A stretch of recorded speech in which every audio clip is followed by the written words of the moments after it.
사랑하는 기쁨의 교회 성도 여러분, 안녕하세요. 오늘은 다 같이 사사기 3장 9절에서 11절, 15절에서 31절의 말씀을 읽고 사사기 3장을 함께 묵상하겠습니다. 이스라엘 자손이 여호와께 부르짖음에 여호와께서 이스라엘 자손을 위하여 한 구원자를 세워 그들을 구원하게 하시니 그는 곧 갈렙의 아우 그나스의 아들 온니엘이라. 여호와의 영이 그에게 임하였으므로 그가 이스라엘의 사사가 되어 나가서 싸울 때에 여호와께서 메소보다미아 왕 구산 리사다임을 그의 손에 넘겨주심에 온니엘의 손이 구산 리사다임을 이기니라. 그 땅이 평온한 지 40년에 그나스의 아들 온니엘이 죽었더라.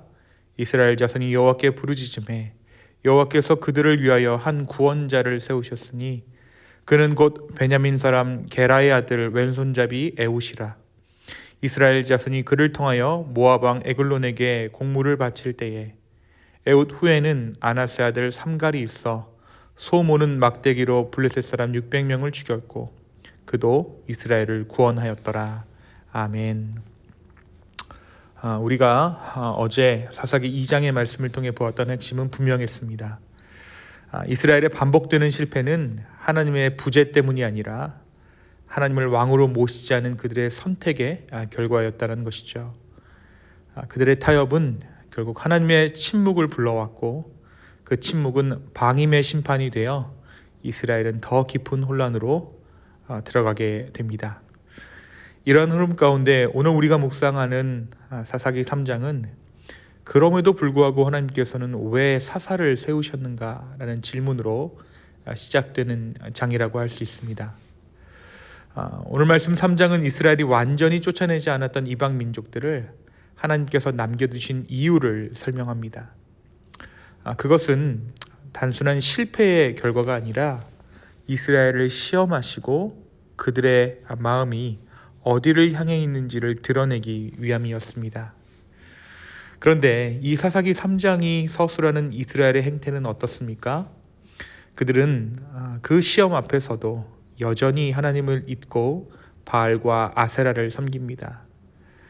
그리고 결국 그들이 주변 강대국들의 압제 아래 놓이게 되죠. 상황이 이렇게 되자 이스라엘은 그제서야 하나님께 부르짖습니다. 오늘 본문 9절에서 11절은 바로 그 부르짖음에 대한 하나님의 응답으로 시작됩니다. 이스라엘이 여호와께 부르짖자 하나님은 갈렙의 동생 온니엘이라는 자를 사사로 세우십니다. 이 온니엘은 하나님의 영에 감동되어서 이스라엘을 구원하고 전쟁에서 승리하게 됩니다. 그리고 그 땅에는 40년의 평안이 임했다라고 말씀은 기록하고 있죠. 그런데 오늘 이 온니엘의 이야기가 소개되는 이 짧은 단락이 사실은 사사기의 전형적인 구조를 가장 분명하게 보여줍니다. 이스라엘이 죄를 짓고 이방 민족의 압제를 받습니다. 이어지는 때늦은 이스라엘의 부르짖음이 있고 그리고 그 부르짖음을 들으신 하나님의 구원이 임합니다. 그 이후 잠시 동안의 평안이 있지만 이 평안이 사사의 생애 동안만 유지된다라는 그 서사가 사사기에 반복되고 있습니다. 이 사사가 살아있는 동안만 평안이 유지된다라는 것은 문제의 근원이 여전히 해결되지 않았음을 암시하고 있죠. 오늘 말씀 15절에서 31절은 이러한 사사기의 구원 구조가 반복되지만 그 질과 결이 눈에 띄게 달라지고 있음을 보여주고 있습니다. 하나님은 여전히 이스라엘의 부르짖음에 응답하시지만 그 응답의 방식이 점점 더 낯설고 불편해지는 것을 우리가 보게 되는 것이죠. 이것은 하나님의 능력이 약해졌기 때문이 아니라 이스라엘의 영적 상태가 점점 더 무너지고 있음을 반영하고 있는 모습입니다. 먼저 하나님은 에훗을 세우시죠. 그런데 그가 왼손잡이라는 사실을 성경이 강조하고 있어요. 그것은 이 당시 문화 속에서 왼손잡이는 비정상적이고 결핍된 존재로 여겨졌기 때문입니다. 하나님은 중심에서 밀려난 사람, 주류가 아닌 인물을 통해 구원을 이루셨습니다. 에훗의 구원은 정면 승부가 아니라 속임과 기습이라는 방식으로 이루어지게 되죠. 그러니까 하나님의 구원이 여전히 이스라엘 가운데 유효하지만 동시에 이제는 전공법이 아니라 우회적인 방식으로만 그 구원이 가능해졌음을 암시합니다. 마지막으로 등장하는 사사 삼갈은 사사기에서 가장 짧게 소개되는 사사입니다. 출신도 소망도 하나님의 영에 대한 언급도 없습니다. 다만 그는 소모는 막대기 하나로 블레셋 사람 600명을 쳐서 죽였고 그 결과 이스라엘이 구원을 받았다라고 짤막하게 기록되어져 있죠. 근데 여러분, 이 이야기는요, 어떤 영웅적 서사라고 보기보다는 긴급 구조에 가까운 구원을 말합니다.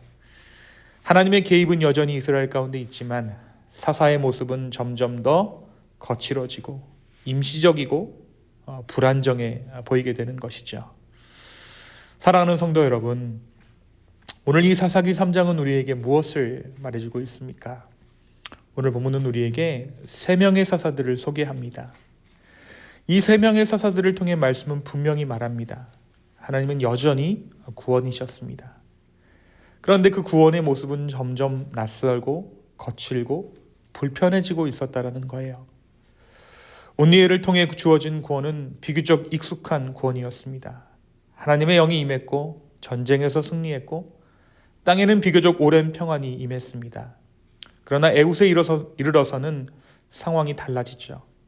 왼손잡이라는 결핍을 가진 인물, 기습과 속임이라는 방식, 은밀한 공간에서 사사로이 이루어지는 구원. 하나님께서 여전히 일하고 계셨지만 그 방식은 더 이상 우리가 기대하는 모습이 아닙니다. 마지막으로 등장하는 삼갈은 더욱 그렇습니다. 소명도 배경도 하나님의 영에 대한 언급도 없습니다.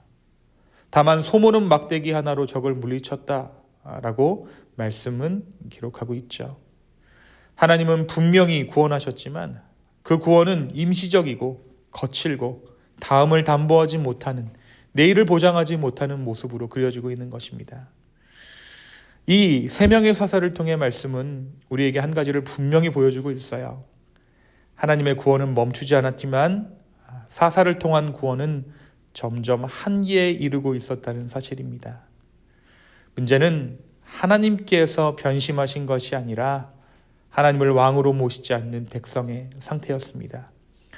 그래서 구원은 계속 주어졌지만 그 모습은 점점 더 초라해지고 있는 것이죠. 사사기 3장은 우리에게 이렇게 묻고 있습니다. 왜 구원은 반복되는데 평안은 오래가지 않는가? 왜 하나님은 계속 일하시는데 역사는 좀처럼 앞으로 나아가지 않는가?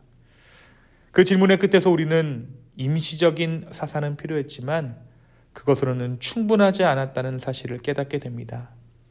이 백성에게는 더 이상 한 사람의 사사가 아니라 삶 전체를 다스릴 만한 참된 왕이 필요했다라는 것이죠. 그래서 오늘 이 말씀은 우리로 하여금 더 온전한 왕을 갈망하게 만드는 말씀입니다. 그리고 그 갈망은 결국 우리를 참된 왕이신 예수님, 그러니까 복음의 자리로 우리를 이끌고 있습니다. 사랑하는 성도 여러분, 무엇이 우리의 왕입니까? 그 어떤 왕보다도 참된 왕이신 우리 주님을 만나게 되는 저와 여러분 되었으면 좋겠습니다.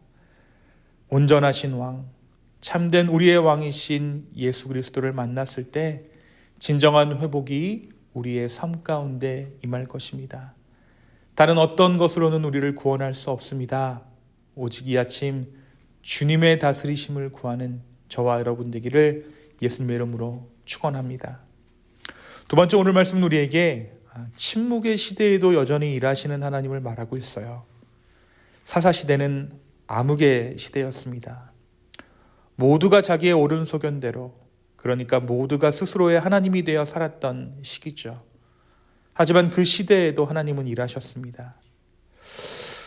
오늘을 살아가는 우리가 지금 우리가 살고 있는 이 시대를 이 사사 시대와 연관짓지 않을 수 없습니다. 이때와 그때가 별반 다르지 않게 보이는 것이죠. 하지만 우리가 기억해야 할 것은 주님께서는 여전히 우리의 기도를 들으시고 들으실 뿐 아니라 친히 일하신다라는 사실입니다.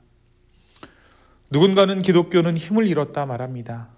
더 이상 이전의 기세는 없을 것이다. 회복은 없을 것이다 라고 말하기도 하죠. 그렇습니다. 기독교는 힘을 잃고 그 기세가 약해졌을 수 있지만 오히려 주님은 이 시대 가운데 등불을 밝히고 계십니다. 오늘 침묵의 시대에도 일하셨던 그 하나님을 찾으며 주님 앞에 나아가는, 그리하여서 여전히 일하시는 그 주님을 경험케 되는 저와 여러분의 복된 하루 되기를 예수님의 이름으로 축원합니다. 이 시간 함께 기도하겠습니다. 주님, 나날이 갈리는 세상 풍조 가운데 우리가 참된 왕이신 예수 그리스도를 기대하며 이 아침 나아갑니다. 성령님 우리 가운데 함께하여 주시고 우리의 삶을 주님께서 인도하여 주십시오. 또한 주님, 우리가 이 암흑의 시대 가운데 주님의 구원을 구하며 나아갑니다. 성령님 우리와 함께하여 주시옵소서. 감사합니다. 모든 말씀 예수님의 이름으로 기도하였습니다. 아멘.